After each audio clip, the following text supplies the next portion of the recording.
were collecting food for those in need. It was a great feeling to be able to help make a difference in someone's life and give back to our community. My wife has always been a social butterfly, always going to functions, and she is always out with her girlfriends, and our sex life was good.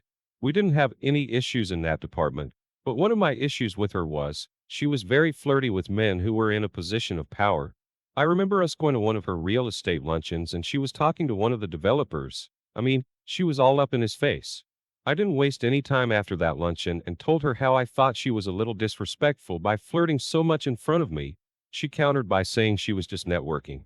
Eventually she apologized, but it did not feel genuine. As time went on, she was taking lots of tricks with her girlfriends. They only lasted a few days, but she took them frequently. It was four of them.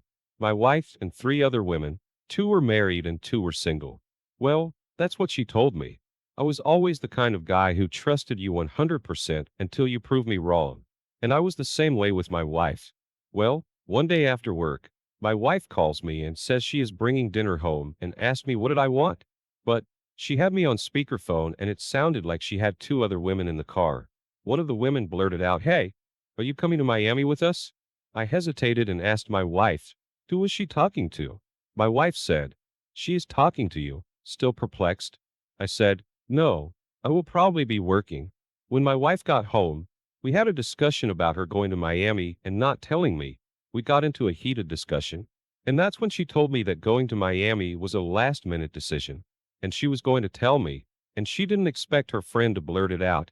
My wife later told me they went to a bar, and one of her friends had a little bit too much to drink. As a real estate agent, my wife was always meeting different people, going to different neighborhoods, doing things in the community and helping other people. But as I said previously, she was a big flirt. My wife made upwards of $120,000 per year as a real estate agent. I was just barely making $40,000 per year, but my wife didn't start out making that amount. It took her years to her credit.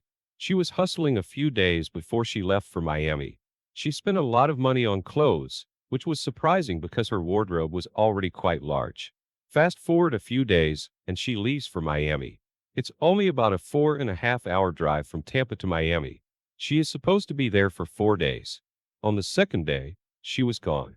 That's when my current state of mind was shifted. When I got home from work that day, it was about 7ish p.m. There was a knock at the door. Looking through my Nest doorbell, it was a man dressed in a suit, and he had a big manila envelope with him. I opened the door. He calls out my name and said, "This is for you." He gives me the manila envelope and walks away. When I opened the envelope, there was a note with the phone number that says, "If you need to talk about the photos, give me a call." So I look at the first photo and it's my wife sitting in a man's lap with his hands all over her backside and they are kissing. It looks like they're in some nightclub. Then they were at a pool and my wife and this guy are kissing in the pool, and that's when I decided to call this number that was on the piece of paper. Turns out he was a private investigator.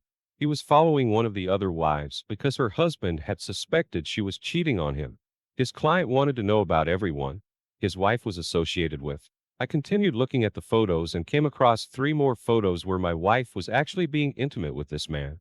By this time I was fuming mad and heartbroken at the same time. I immediately called my dad with tears in my eyes and told him what just happened. The first thing he tells me to do is try to calm down. And the second thing he tells me to do is don't tell her anything. Don't say a word. I told my dad, I won't say anything. I told him I will quietly handle this. My wife had one day before she got back from her trip. So after getting off the phone with my dad, I did an online consultation with a lawyer. I spilled the beans to him and told him I had proof of my wife cheating on me. Then he says, "Unfortunately, that won't matter here in Florida. Florida is a no-fault state." Then he asked, "How long have you been married?" I told them just over 10 years. My plan was to hire an attorney within 24 hours, but stay in the house and act like nothing was wrong when she returned within a few hours. I was able to open 2 more accounts online, one for my direct deposit and one for general purposes. My wife came home the next morning, but she threw a monkey wrench in my system because she had the next 2 days off. I had to pause my plan for 2 days. The third day she went to work. I usually leave after her anyway. So, while she was gone, I called my dad and asked him, can he loan me the money for the lawyer, which he did. I paid the retainer for the attorney and had the attorney filed for divorce on the grounds of irreconcilable differences. After that, I packed some clothes and had my dad come with his truck and take most of my belongings to his place. But I wasn't moving in with him yet. I wanted to stay as long as I could until she is served with the voice papers. Fast forward 2 weeks, she doesn't know anything. And to my surprise, no one has told her anything. Well, another week went by and my wife gets served at her job. She is blowing up my phone, cursing at me, what is going on, etc. That day I was at home, but after getting that phone call from my soon-to-be ex-wife, I asked my dad to come over to our place. I didn't trust her, and my dad showed up 5 minutes before she did. As soon as she came through the door, she asked me why in the hell did I file for divorce? What did I do? I reached into my bag, showed her the photos and told her. That's why I filed for divorce. She puts her hand over her mouth in shock and started crying and trying to apologize. By this time, I didn't even want to look at her anymore. I just simply said, I will see you in court. As you can imagine, she blew up my phone with phone calls and text messages, wanting to try marriage counseling, etc. Fast forward to the divorce hearing. She hired a lawyer who tried everything. My lawyer put up a good fight and all in all, I received $60,000 in equity from the house when we sell it. $900 a month in spousal support for 3 years, and we split the furniture, but I gave it all to her. I didn't want it. About a month later, I found out that my ex-wife had cheated before, but I never knew. One of her girlfriends wanted to tell me a long time ago that my wife cheated on me, but she felt it wasn't her business. She apologized for not telling me. I forgave her, but I told her I probably wouldn't have been married to her for 10 years. If I knew she cheated on me back then, it's been 8 months since my divorce and my ex-wife sends me text messages almost every week, asking how I am, etc. I don't respond. I am not going to change my phone number. If I don't want to respond, I don't have to. Oh, her kids have asked about me, as she said in one text, but I still didn't respond. I am still heartbroken over this. But I have a good circle of friends who I didn't tell what was happening when all this was going on. But I am healing. I just started seeing a therapist. I will be okay. I received an email with an update to a story titled, Cheating Story Podcast, Wife Cheated in Its Backseat that I recently uploaded. I will leave a link to that story in the description. Hello, my name is Abby and I am Abby from Tony's Story, released this past Sunday, February 26, 2023. I was raised in a small town in East Texas, about 30 minutes south of Lufkin. I met my husband, Gene, after some friends set us up. I was attending a small school in Lufkin at the time. Gene was working in management at a Lufkin business. After I finished school, Gene and I got married. We had a great life and found a home in Hudson, a small community on the west side of Lufkin. We lived there for almost 8 years when Gene was offered and accepted a better job in Rockville, Maryland. So we moved. By this time I had finished school at SFA, Stephen F. Austin University, and had a BBA in accounting. I found a job in Lufkin, and once we got to Maryland, found a good job. I was in my early 30s, living in Rockville. When I discovered Gene had been cheating on me, he had got careless and apologized to me and said it would never happen again. So I forgave him, and not long after this, I stopped taking my birth control. About a year later, my daughter, Jessica, was born. I was still on maternity leave, having lunch with some friends, when one of those friends told me she saw Gene coming out of one of the local hotels, holding hands with another female.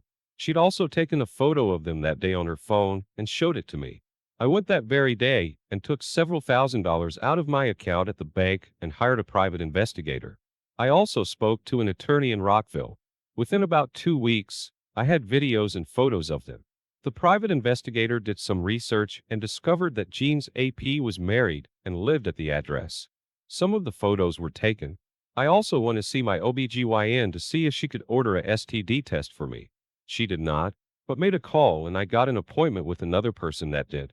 Later, my test came back clean. I remembered getting so angry at that woman's husband that he could not keep his wife out of my husband's arms. So angry that I was not going to tell him anything. Then that same friend said, Abby, that man could say the same thing about you. That night I confronted Gene and told him to get the hell out of my house. Later, I turned to my notice at my job and started planning my return to Texas. Gene accepted that our marriage was over, but begged me not to say anything to her husband. I did not say I would or would not. As time went by, I came to better understand that husband had to be told. So, I stalked him for a while. I was not working at the time. I had made copies of all the photos and had put the videos on a thumb drive. I learned his name was Paul, and went to play golf and by chance saw his car parked at a small restaurant near the country club. I walked in, not really knowing who he was. I saw a man that I figured would be married to a 30-something female, and as luck would have it, I was talking to Paul. I won't repeat the story as told by Paul. That afternoon, I flew out of the area on a flight headed to Houston. When a cousin picked me and my baby up, I stayed there recovering from childbirth and finally found a job.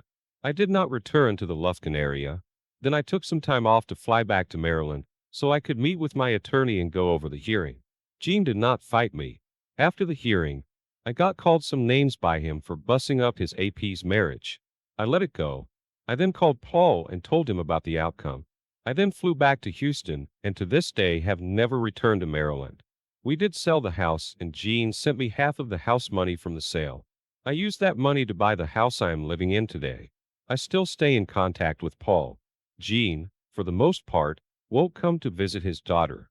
Since our divorce was final, he has visited her 2 times. I do know that Gene and Paul's ex are still seeing each other. I still have friends in Rockfield that see them out at times. I go out from time to time, but fine. Most of the